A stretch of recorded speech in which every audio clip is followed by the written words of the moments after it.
The physical body of the pharaoh was rendered timeless, perhaps turned into an open gate, or perhaps a type of anchor. It was heavily supplied with all manner of spells, amulets, talismans, and other forms of magical protection.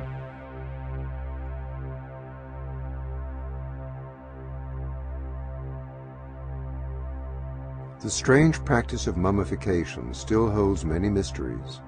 Why were some organs carefully preserved while the brain was scooped out and discarded?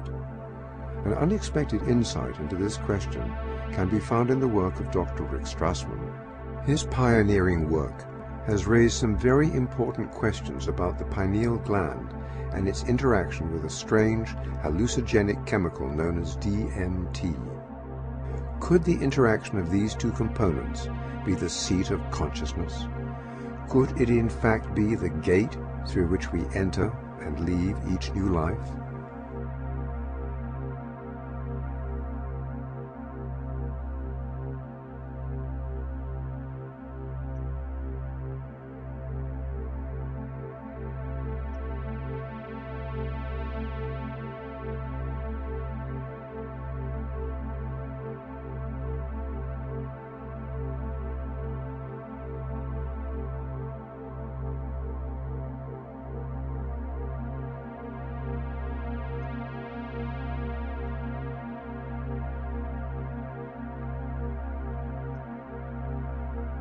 In terms of how the study started, I was interested in seeing if I could determine a biological basis of mystical states. That was probably how things started in the first place. And I was quite impressed with some of the commonalities that seemed to occur between spontaneously occurring mystical states, such as those that occurred with meditation and with spiritual practices, and even those described, from near-death experiences. Quite a few of those descriptions seem quite comparable to descriptions of people on large doses of psychedelic drugs.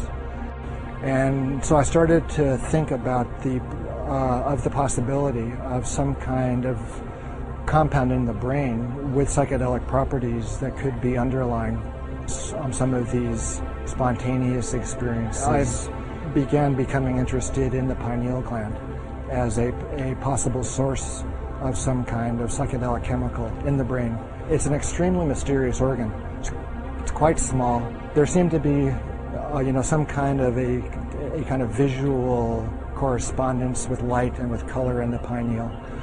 And also it has quite a long history in the context of the mystical literature. It's been described as the third eye and as the crown chakra, those kinds of things. And it's spoken of as being activated when people attain quite high mystical states. And so one of the interesting aspects of pineal development also is that it appears in the human embryo at around 49 days of gestation. And 49 days is also the time that the Tibetans believe is required for one soul to incarnate onto the next. So that was a pretty interesting, coincidence. At the time of the differentiation of the fetus into either male or female, that also occurs at that 49-day period. And so I was struck with this interesting kind of temporal, correspondence. And so as time went on, I started, looking into some of the chemistry of the pineal gland. And it seemed as if it was capable of making a compound called DMT. DMT stands for dimethyltryptamine. It's like a chemical cousin of serotonin. And it's quite a profound hallucinogenic type of chemical. It seemed as if the pineal contained all of the precursors and all the enzymes and all of the building blocks that would be required to make DMT. So I started speculating about perhaps there was DMT released in the pineal gland and stimulating the brain under extraordinary states, either through spontaneous mystical states, the time of death, or at times close to death. And also I started speculating that perhaps it was stimulated at the time of birth as well. The pineal gland is extremely well protected from stress, but you can stress the pineal gland if the stress is great enough. Pineal's protective mechanism can be overridden. And so obviously the most stressful time in a person's life is at the time of death. The stress hormones like adrenaline and endorphins are at extraordinarily high levels at the time of death. And so that could, possibly stimulate the formation and the release of DMT from the pineal gland at that time. And so you can, conceive of an individual's consciousness at the time of death being exposed to this big flash of DMT. And so the last thing that one is conscious of in the body is the release of this huge amount of this incredible psychedelic compound.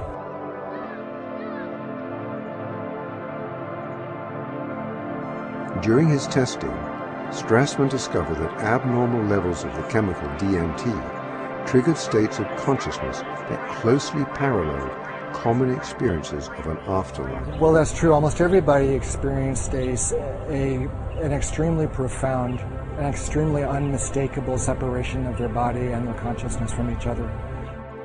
DMT at higher levels acted as a type of catalyst for near-death experiences.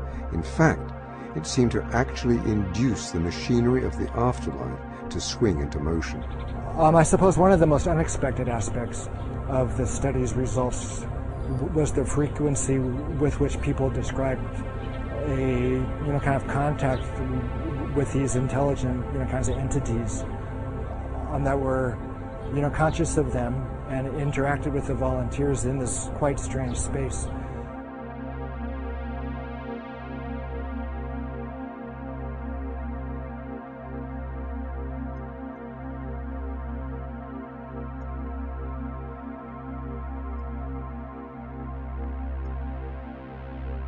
So these entities were both helpful and, kind of malevolent as well. Some of the helpers were kind of angelic, while other of these entities were kind of malignant and threatening. And actually a handful of the volunteers experienced, some traumatic encounters with these entities.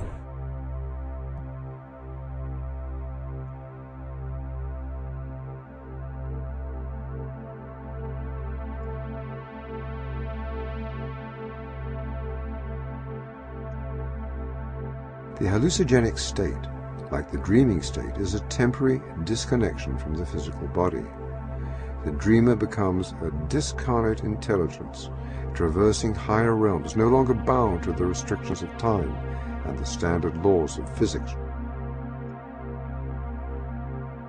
DMT is, kind of a portal, or, kind of a door for the transport of the spirit out of the body, it appears to me. In some ways, the occurrence of DMT in our brains, in our bloodstream, is kind of validation of a spiritual reality in quite a few ways. Could this strange chemical be offering us a window into events to come in the afterlife? The frequent appearance of helpers or assistants to ease us through the transition to other planes of existence suggests at least a strong parallel with funerary and afterlife traditions throughout history. The discovery of the unusual properties of the pineal gland illuminate the many strange references to this most mysterious part of the brain. In strange and unexpected ways, the temples demonstrated a special emphasis on the pineal gland and its role as the intermediary between mind and body, the seat of consciousness, and possibly the gateway into and out of life. The results suggested that the mysterious pineal gland may be linked to the mechanism through which we enter and leave our physical bodies. Could this have been the reason that the brain of the deceased pharaoh was removed? Was the pineal a kind of link or bridge or tether between the physical mummified body and the consciousness? From the very beginning of time, we see evidence of a science that described and somehow aided the transition of consciousness from a material existence to existence on a higher plane. It appears as though this science used as its training ground the realm of dreams. The everyday act of dreaming may be a much more mysterious activity than most imagine. It may be a portent of things to come, the afterlife. The strange state of consciousness that one achieves during lucid dreaming might be the secret ability that opens doors in the afterlife.